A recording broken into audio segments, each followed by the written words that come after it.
Well, I've been making these YouTube videos for quite a while now, and I really don't have much of a following, but I do have a few people that watch my videos. I'm not getting enough following to make any money off of them, but it's fun to know that there's some people that enjoy them, and I've made what I consider friends around the world.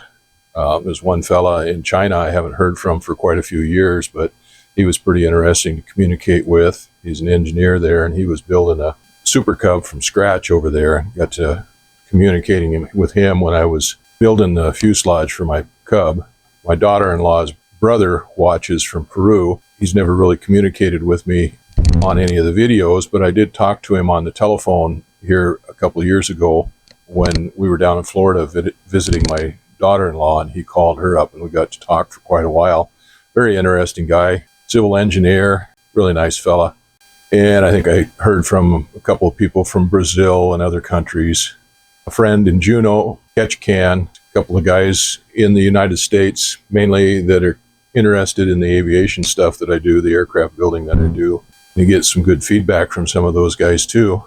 One of the fellows that I've kind of been friends with for a couple, 3 years now is in Poland, and I think his name is Paweł. I'm not sure how to say it, or we've been watching each other's videos now for a couple of years. I think he was interested in mine at first because I had some videos using the Komatsu PC-30 excavator, and he has one.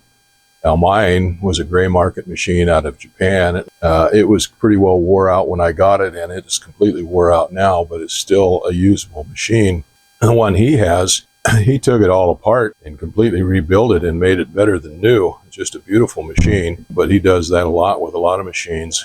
He operates a fish hatchery there in Poland. I think they raise brown trout, and they raise them to harvest them. They don't raise them to release them. I've been around fish hatcheries all my life. We used to have fish hatcheries in Idaho when I was a boy. They primarily raised rainbow trout, and they primarily released the fry and the young trout into the lakes and stuff for sport fishermen. And of course, here in Alaska, there are quite a few fish hatcheries.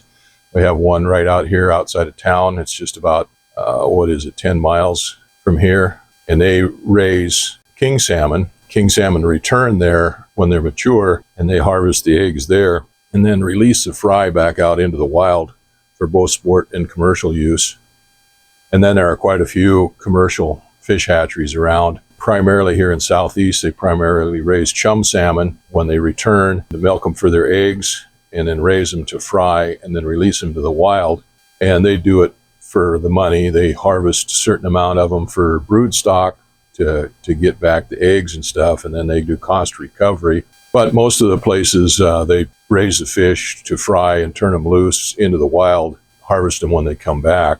Paweł, his fish hatchery, they raise the fry in the hatchery, and then they have canals and stuff out alongside the stream where they turn them loose in and raise them to maturity there. I think that's where they harvest them. I'm not sure. Anyway, he's a very interesting fellow. Other than just raising fish, he does a lot of other stuff. He repairs a lot of equipment, does a lot of work around the property there, maintaining it. But he's built himself up a machine shop. Pretty good mechanic and machinist from I can see. Well, anyway, he's got a new piece of equipment that he just brought in. It's an old Bobcat, and we got to discussing different things on that about heating the engine in the cold weather and stuff. So I was telling him some of the things that I use to heat my engines in the cold weather here. Well, he asked for a little demonstration of one of the products, one of the things that I use, so I thought I'd go ahead and show some of the other things that I use here. Now, the first thing that I ever used, it was pretty common in every garage and shop in the country, is a drop light, trouble light we called them. This is just a light, and you plug it into electricity, and you'd hang it up in the engine compartment of an engine or underneath a car or something like that piece of equipment. Whatever you were working on to get light, they use a light bulb, an incandescent light bulb in there, and you use anywhere from a 60 to 100 or more watt light bulb, depending on what you were doing. They'd work good, but they got an incandescent light bulb in there, and the minute you bang it or something like that, the filament would break off in it, and you'd be in the dark, so you'd have to go chase down another light bulb.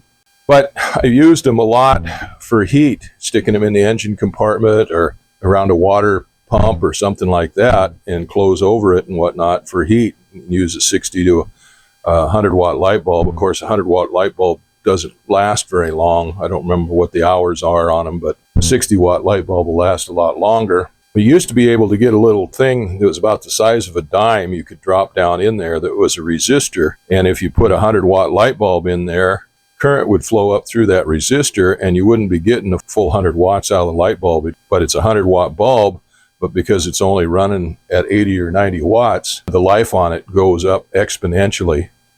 Well, anyway, this is one of the first things that I ever used for heat and stuff, and putting in around the engine compartment when it got cold, try to heat it up, like I said, around water pipes and stuff like that. But you can't buy incandescent light bulbs anymore, and a fluorescent tube just doesn't put the heat out that an incandescent light bulb did.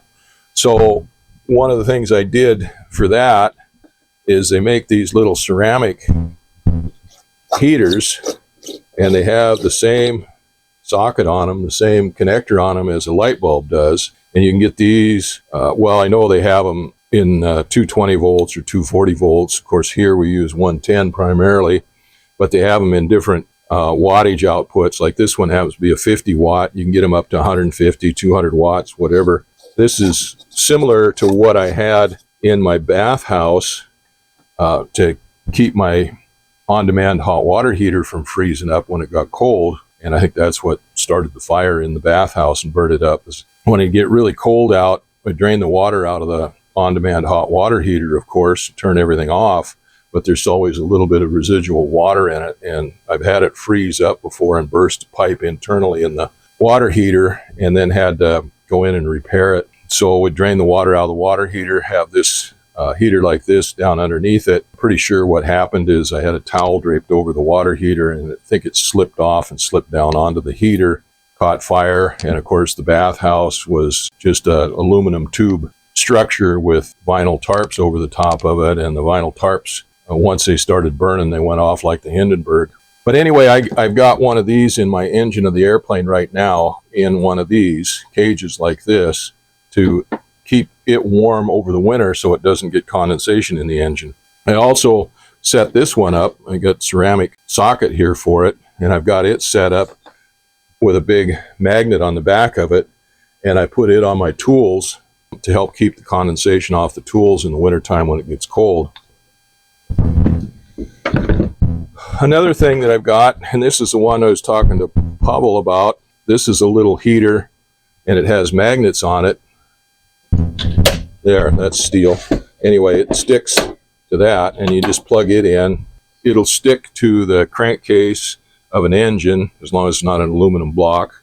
And I stick it on the oil pan of the engines and stuff to kind of help keep it warmed up a little bit. And I have this on my Bobcat. I leave it on there all the time, and then plug it in when it's down below about 40 degrees, 35 degrees or below, to help make it easier to start. It just sticks it onto the oil sump, onto the oil pan, or you can stick it onto the crankcase to help warm everything up there. But keeping the oil warm so it circulates, it keeps the whole engine warm that way. And then we got this heater.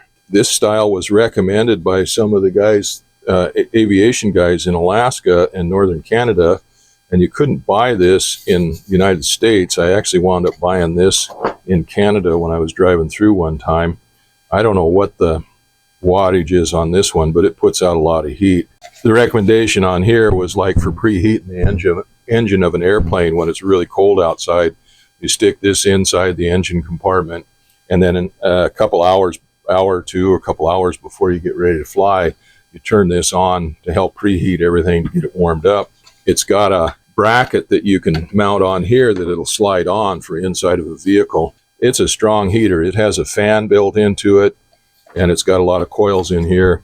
It draws some current, and it puts out a lot of heat. You have to be careful with it, getting it too close to anything, because it'll put out a lot of heat. But it's a nice, small, compact little unit. And this is what I just bought here a couple of years ago. I bought 3 of these, and I use one of them inside the cockpit of the airplane and leave it on all winter long to help keep the moisture out of the cockpit and out of the instruments of the airplane over the winter. And then I also put this inside the engine compartment of my PC-30 or other equipment when I want to warm it up. And I put it in there a couple hours or so before I'm ready to want to start it up and turn it on. It's got a little safety switch here. It has to be sitting down on something. But this is only a 250 watt heater, so it doesn't put out near as much heat as this does, but it does fine. It's got a fan in there that circulates the heat, and that thing works great. I've used that in the PC30 engine compartment. Like I said, I'll set it in there on the battery, plug it in and turn it on. 2 or 3 hours. It takes a while for that cold soaked engine in the wintertime when it's cold. It takes a while for that to start absorbing heat, but it makes a big difference getting the engine compartment warmed up, the oil warmed up, and the hydraulic fluid warmed up and stuff like that. And of course the diesel oil up north where it gets down really cold, almost everybody has a heater in their engine compartment of their car, and almost every place you go in the parking lots there's outlets for them so you can plug in. When it's 45, 50 below zero, even gas engines don't like to start, but the oil in the sump then is kind of like mud. Having anything in there to keep it warm so you get it running is a good thing. But anyway, Paweł, this is the one that I was telling you about here. It's just a little magnetic heater, just real small, and the magnets on it, they won't click onto that one because that's aluminum, but they'll stick on like that. And I leave it on the Bobcat all the time, and when it gets really cold, I'll take one of these, like this one, and stick it in my wife's car on the oil sump on it so that it warms it up. Used to do it more when she was driving to town every day and it got cold. I would keep one of those on there, but we're not driving that much anymore, so we don't need it. But it's got strong enough magnet that it'll stick on. I leave it on all year round on the Bobcat oil sump, and it just sticks right there. It doesn't come off, and then I just plug it in when I want to use it. Anyway, that's my heaters, preheaters.